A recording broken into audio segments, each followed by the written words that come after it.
Xiva jadidlarining yirik namoyandalaridan bittasi Boboxon Salimov bo'lib, Boboxon Salimovning asl ismi Muhammad Karim.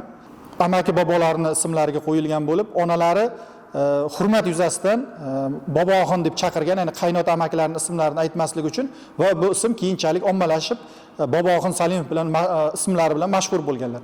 Boboxon Salimov Xiva jadidchilik maktabining yirik namoyandasi hisoblanadi.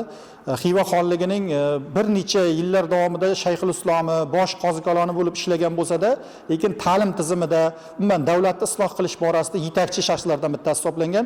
Bu jihatlari bilan Boboxon Salimov Buxoro va Turkiston jadidlaridan o'ziga xos jihatlari bilan ajralib turadi.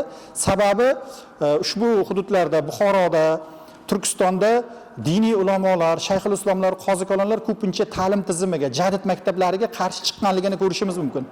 Xiva xonligida esa aksincha o'zi bosh qozi kalon, shayxul islom lavozimida ishlagan bo'lsa-da, Boboxon Salimov ta'lim tizimini isloh qilishning asosiy tashabbuskorlaridan biri bo'lgan.